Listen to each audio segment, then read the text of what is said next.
ಹಳೆಯ ಮನೆಯಿಹುದಿಲ್ಲಿ ಹೊಸ ಜನರು ಬರುತ್ತಿಲ್ಲ, ಖಾಲಿ ಕಾಣುತ್ತಲಿಹುದು ಹೊರ ಜಗುಲಿಯು. ದೇವನೊಬ್ಬನೆ ತಾನು ಧ್ಯಾನಸ್ಥನಾಗಿಹನು, ಧೂಳಿನಲ್ಲಿ ಮುಳುಗುತ್ತಿಹುದ ಕೋಣೆಯು.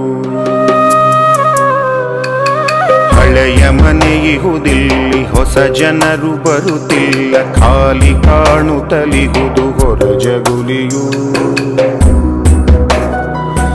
ದೇವನೊಬ್ಬನೆ ತಾನು ಧ್ಯಾನಸ್ಥನಾಗಿಹನು, ಧೂಳಿನಲ್ಲಿ ಮುಳುಗುತ್ತಿಹುದ ಕೋಣೆಯು.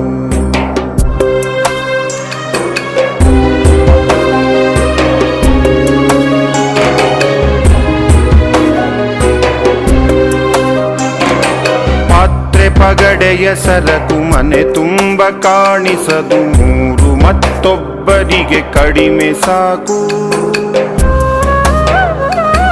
ಹಿತ್ತಿಲಿನ ದಾರಿಯಲ್ಲಿ ಹಸಿ ಹುಲ್ಲು ಬೆಳೆದಿಹುದು, ಮನೆಯಲ್ಲಿ ಉಳಿದಿಲ್ಲ ಮುದ್ದು ಬೆಕ್ಕು. ಮೆತ್ತಿಯೇರುವ ಏಣಿ ಅಲ್ಲಾಡುತ್ತಿಹುದಿಲ್ಲಿ, ಹತ್ತಿದರೆ ಮೇಲೆಲ್ಲ ಬಿಂಜಲುಗಳೇ. ಅಂಗಳದಿ ನಿಂತಿರುವ ಮರದ ಕಂಬಗಳನ್ನು ಏರಿ ಮಣ್ಣಾಗಿಸುತ್ತಲಿಹುದು ಬರಲೇ.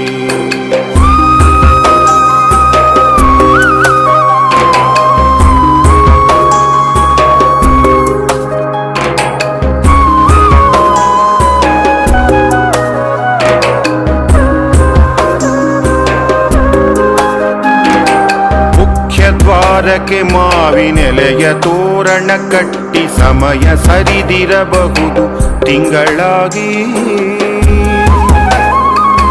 ಬಿಸಿಗಾಳಿ ಮನೆಯೊಳಗೆ ಬೀಸುತ್ತಿರಲಾಗಾಗ ಕಸವಾಗುತ್ತುದುರುವವು ಎಲೆಗಳೊಣಗಿ. ಮಳೆಗಾಲದಲ್ಲಿ ಮನೆಯ ಮಾಡು ಸೋರುವುದೆಂಬ ಚಿಂತೆ ಇದೆ, ಸರಿ ಮಾಡುವವರು ಇಲ್ಲ. ಪಟ್ಟಣದ ಪೊಟ್ಟಣಕ್ಕೆ ಕಾರುಣ್ಯ ಸಾಗಿಹುದು, ತೆವಳುತ್ತಿದೆ ವಾರ್ಧಕ್ಯವಿಲ್ಲ. ಅಂಗಳದ ತುದಿಯಲ್ಲಿ ನೆಟ್ಟಿರುವ ತುಳಸಿ ಗಿಡ ನೋಡುತ್ತಿ